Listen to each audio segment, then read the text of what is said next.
Front-Page Dramas present The Unfortunate Fortune.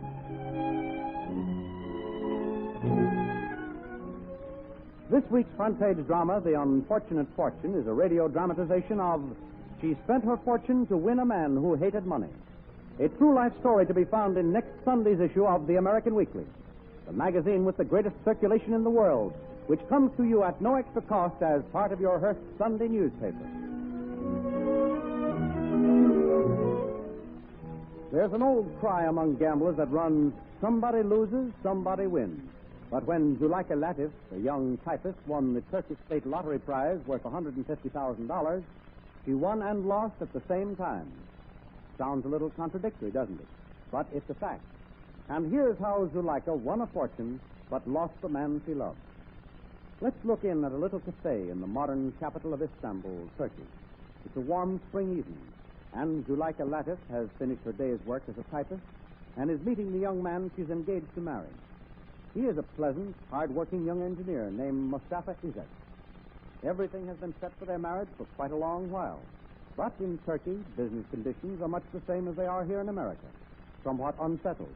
And between depressions and recessions, Mustafa Izzet is having a rather tough time getting sufficient money to get married. Am I late here? No, Zuleika. Did I keep you waiting long? No, I only just got here myself. Oh, good. I'm so excited. Just think, this time tomorrow I may be one of the richest girls in Turkey. Imagine me winning £200,000. Why, then all our troubles will be over. Zuleika, forget it. Thousands and thousands of people are talking like you. Oh, no. Everyone wants to win the grand prize. Everyone is wondering what they'll do with the money. But there's always that if they win it. Well, I'm not wondering. I know what I'll do with the money. Yes, if you win it. Oh. Well, Zuleika, I'm not planning on gambling or lotteries to build our future. All I want is a good, steady position with a fair salary, and I'll be more than satisfied. I don't want sudden wealth and riches.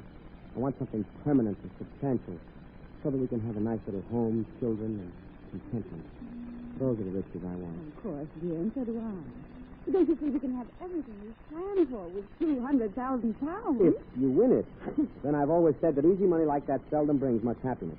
You only hear of the success of people just winning that money. Did you ever take the trouble to find out what happens to them afterwards? Oh, yes. I've heard all the stories of the aftermath of winning the lottery. But if I win, it'll be different. Well, as far as I'm concerned, I'd like to forget about it. Let's go on as we are. Now, here, waiter. Let's have two vermouth and soda, please. Yes, sir, right away. Are you coming with me to the drawing tomorrow evening? You don't mean to tell me you want to get crushed in that crazy mob of people, be pushed around, stepped on, and half suffocated in a stuffy, smoky place for hours just to hear the names of the winners. Oh, darling, why not?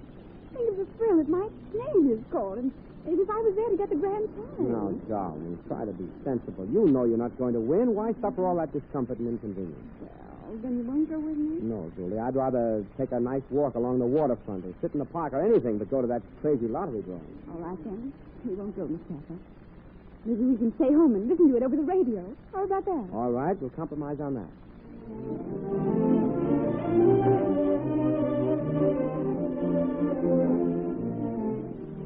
On the following evening, Mustafa Izzet called on Zuli in her comfortable little living room and, much against his will, listened to the radio program announcing the winners of the Turkish State Lottery. He didn't believe Zuli would win and muttered something about the whole thing being a lot of foolishness.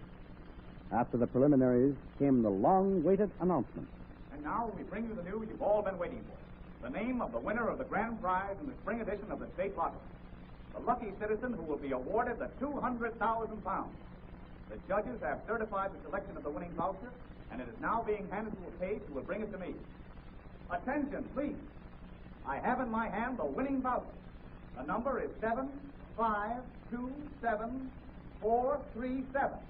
And the name of the very fortunate citizen is Miss Zuleika Latif of the nation's capital, Istanbul. Congratulations, Miss Latif. Darling, did you hear? It's me. He called my name. I'm rich.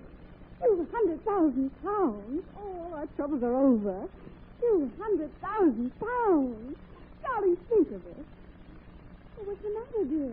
Aren't you going to congratulate me? Aren't you glad? Yes, of course I'm glad. And I congratulate you. Well, smile, darling. Be happy. Don't just sit there. Don't you realize what this means? You don't sound one bit happy about our good fortune. Yes, of course I'm happy, but First, I hope you won't let them show your picture and your address in all the lottery shop windows. Why, how can I help it, dear? You know, that's one of the state rules. Besides, why shouldn't I? For the simple reason that you'll get nothing but a lot of undesirable publicity and unpleasant notoriety. Oh, no. You'll be the object of an army of fortune hunters, the target of hundreds of crank letters and improper proposals. I won't have the girl I'm going to marry ogled and inspected, rudely stared at and joked and commented on by corner loafers, cafe gigolos, and evil-minded cynics. Why, dearest, don't be ridiculous. You don't think I'm going to shut myself off from the world just because I've been fortunate enough to win 200,000 pounds, Well, you? After all, dear, this is a new turkey. You talk like one of the old school who want women concealed from the eyes of the world. I hate vulgar exhibitions, but that's being old-fashioned. Now, listen, reason, dear. Any normal girl would want to be admired and made with a fuss over. Why should I hide my charms? Yeah. Oh. Now, do you hear that?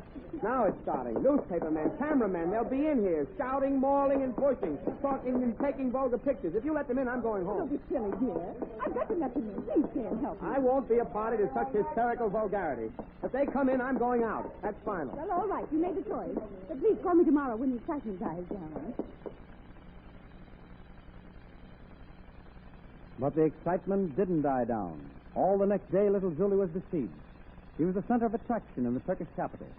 Next evening, her unhappy suitor, Mustafa Izzet, made several attempts to call her by phone, but the line was always busy. He walked by her apartment house, but he couldn't edge his way through the crowd around the door. So he gave up and went home and tried the telephone again. Oh, the telephone. Never mind the phone, miss. Just one more picture. Oh, no. Hold the check up. Be looking at it. That's good. Hold it. My next is not No, I have Just to go. take this jar of paste. Hold on, wait a minute, miss. You promised me next. But the telephone. Now, how about signing this endorsement, Miss Lattice? Your picture will be in all the Gentlemen, papers. didn't I must answer the telephone. let It's it been go. ringing all night. It may be my fiancé. Ah, what one boyfriend with your looks and money? Why, you can have your Oh, pick. quiet, gentlemen. Please, Please, let please. me answer the telephone. Hello? Hello, Julie. Oh, darling, where have you been? I've been waiting for you all evening. I've been trying to get you by phone. The line has been busy. Yes, I know. I came around to get you, but I couldn't even get in the front door. You poor dear. Well, why don't you come over now? I'll get rid of all these people. No. No, I'm not coming over, and what I've got to say won't take long. Please listen. I can't become accustomed to the idea of living on my wife's money. Oh, I might have become used to the idea or found some way to pay my share of the expenses if you hadn't allowed all this idiotic publicity. darling, please don't be angry. Forget it and come over. No. I stood in the crowd at the corner of the Grand Rue de Pera, and those pictures of you were put in the lottery shop window. The remarks they made about you, I heard them. Oh. I asked the shopkeeper to put your picture out, and he laughed in my face. I read the papers, and I know all the shameless proposals you're getting from men who love you for your money. I won't be one of them. Now, dearest, don't be silly. It's all very exciting and thrilling, but I'm not taking any of these men or their offers seriously. Let them chase you, if that's what you like. Why, no. No doubt one of them is better suited to you than I am. Mustafa. These may be modern times, but no man with any self-respect can look on while photographs of his intended wife are made public property and a temptation for every libertine and fortune hunter. Well, since we don't see eye to eye about this, I don't want to spoil your chance for happiness. I'm going away. Oh, but darling, please listen. Don't be so hasty. Don't try to stop me, and don't look for me because you won't find me. Mustafa. I shall pray for you always. Allah bless you. Goodbye. Hello? Mustafa, darling. Hello? Oh, he's gone. I must find him. I must find him.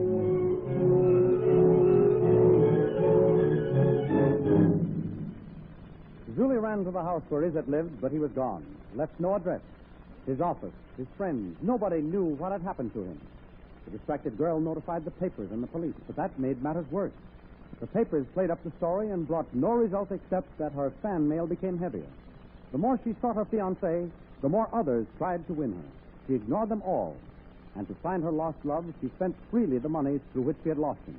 She offered a reward, hired detectives, and followed up every clue. We found him this time for certain, Miss Lattice. He's working in the oil fields in Transcorsia. Our agents are positive. There's a plane that leaves today.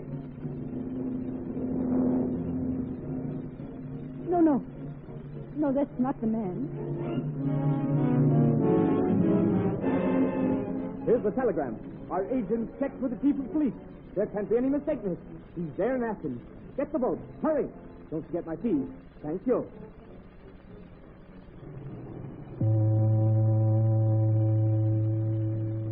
not him. No, it's all a mistake.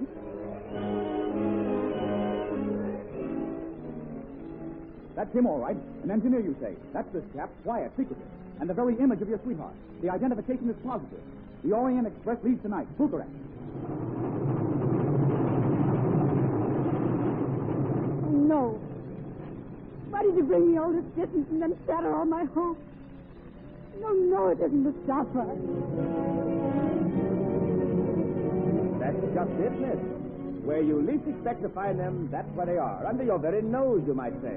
Why, everybody spotted him immediately from this picture and your description. I'll drive you there in my car. 200 pounds is all.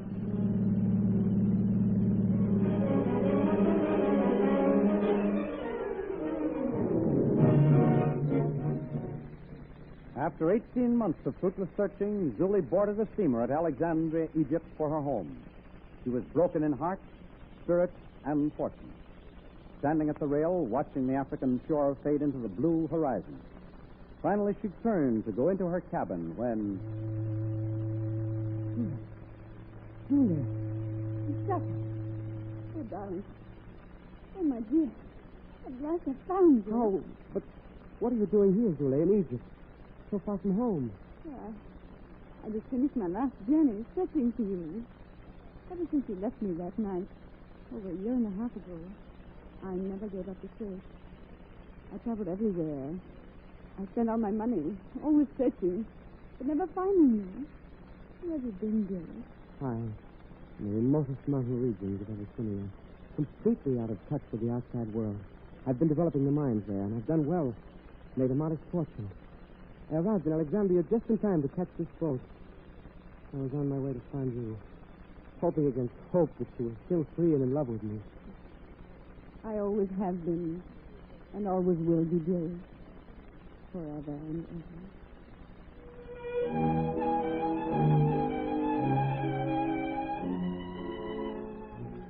Thus, by a kindly turn of fate, the two lovers were reunited. By the time they reached the Golden Horn, they had their plans all completed. On their wedding day, he presented her with a half share in the lottery ticket, but wisely kept the other half for himself, just in case she should win again. You have just heard The Unfortunate Fortune, a radio dramatization of She Spent Her Fortune to Win a Man Who Hated Money, a story to be found in next week's issue of the American Weekly, the magazine with the greatest circulation in the world that comes to you at no extra cost as part of your Hearst Sunday newspaper. Join the millions of Americans who each Sunday find the maximum of reading enjoyment in the entertaining, educational, and up-to-the-minute stories, articles, and feature fiction by the world's best writers to be found in every issue of the American Weekly, the magazine distributed each Sunday with your Hearst Sunday newspaper.